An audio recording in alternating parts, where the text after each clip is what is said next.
تمام باتوں کا خلاصہ اپنے قلب کی، اپنے دل کی اصلاح کرو۔ جس دل سے تم اپنے اللہ کو رب مانتے ہو، جس دل سے تم اپنے اللہ پر یقین رکھتے ہو، اسی دل میں تمہارا اللہ، تمہارا پروردگار بسا ہوا ہے، اسے صاف کرو تاکہ اسے بسنے کی جگہ ملے۔ ہو رہا نہیں ہو رہا بھائی؟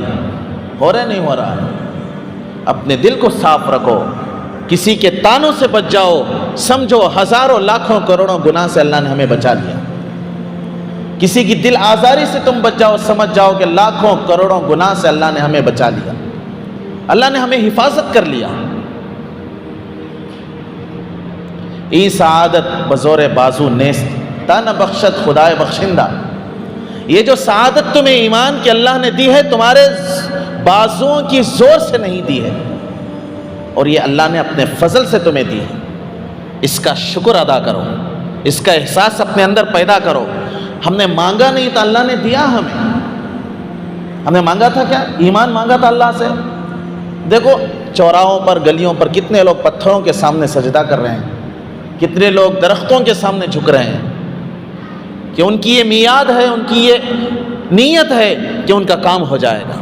لیکن اللہ نے صحیح سالم ایمان دے کے تمہیں مسجد میں بٹھا دیا، مجھے اور آپ کو اللہ نے اس کے گھر میں بٹھا دیا۔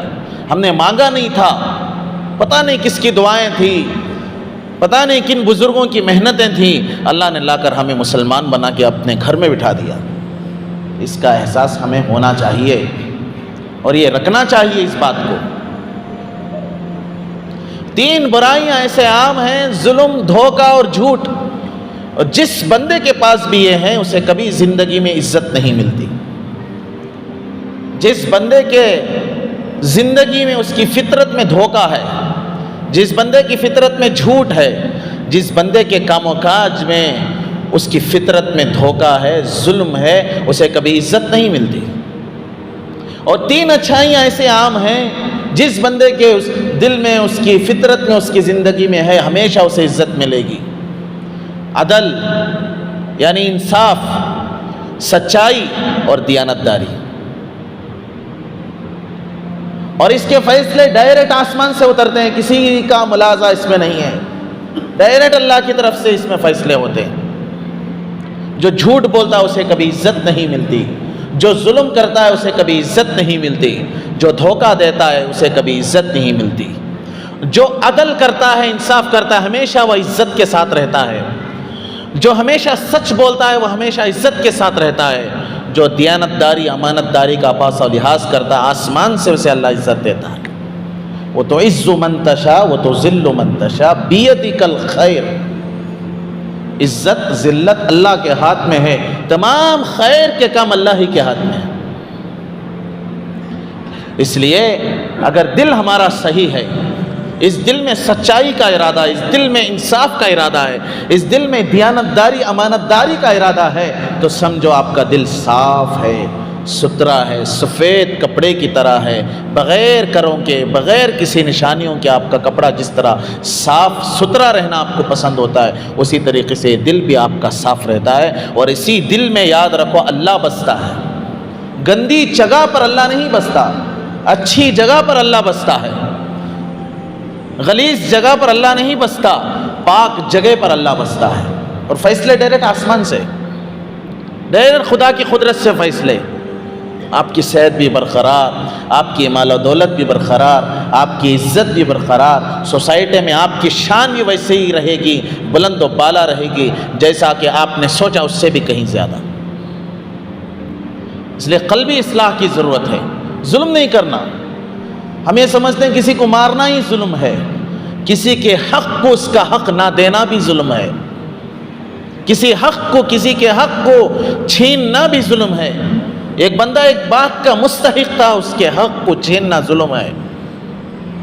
حضرت عمر ابن عبدالعزیز رحمۃ اللہ علیہ، یہ ایسے اسلام کی تاریخ میں ایسے ہستی ہیں جن کی زندگی میں اللہ نے 3 بر اعظم کو فتح نصیب فرمائی، 3 بر اعظم، اور 3 بر اعظم میں کوئی ایسا آدمی نہیں تھا جو زکوٰۃ لیتا تھا، انصاف اتنی تھی۔ اور خود کے گھر کا حال ہے کہ بیوی محترمہ کپڑوں کے لیے پیسے پوچھ رہی ہیں تو کہہ رہے ہیں میرے پاس پیسے نہیں ہیں۔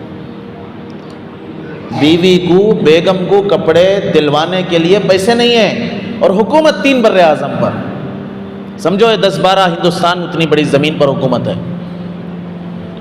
بیوی کی سوچ ہے کہ جہاں پناہ اگر آپ اگلے مہینے کی تنخواہ ایڈوانس میں لے لیں تو بہتر ہوگا، مجھے کپڑے بھی مل جائیں گے، ضرورت بھی پوری ہو جائے گی، اور اگلے مہینے کے راشن کے لیے میں گھر میں کوئی مزدوری کا کام کر کے راشن لا کے ڈال لوں گی۔ چلو بات تو اچھی ہے۔ جو ملازم ہوتا ہے تنخواہ دینے کا، اس سے بلا کر کہا کہ تم اگلی مہینے کی تنخواہ مجھے جلدی ایڈوانس میں دے دو تاکہ میری ضرورت پوری ہو جائے۔ تو ملازم پیپر اور قلم سامنے رکھتا ہے اور کہتا ہے کہ حضرت آپ یہ گارنٹی لکھ کر دے دیں اگلے مہینے تک آپ زندہ رہیں گے، اگر آپ مجھے پیپر قلم میں لکھ کے دے دیں گے تو میں اگلے مہینے کی تنخواہ آپ کو ایڈوانس میں دے دوں گا۔ چپ ہو گئے، کچھ زبان سے نکلا ہی نہیں، بات ہی کچھ ایسی تھی۔ ایک سلام پھیرنے کے بعد دوسرے سلام کی انسان کی گارنٹی نہیں رہتی، حدیث پاک میں جملے موجود ہیں۔ تو 1 مہینے کی گارنٹی، تو واپس اپنے گھر میں آئے اور کہنے لگے بچوں کو کچھ بہلا کر کہہ دینا کہ آپ کے ابو کے پاس کپڑے دلوانے کے لیے پیسے نہیں ہیں۔ عید کے دن کا موقع ہے، بچے جب فیملی کے بچے گھر کے اندر تشریف لائے تو ابا جان نے کہا کہ بچوں تمہارے باپ کے پاس عید کے کپڑے دلانے کے لیے پیسے نہیں ہیں، لیکن یاد رکھنا قیامت کے میدان میں تمہارے باپ کا سر بے ایمانی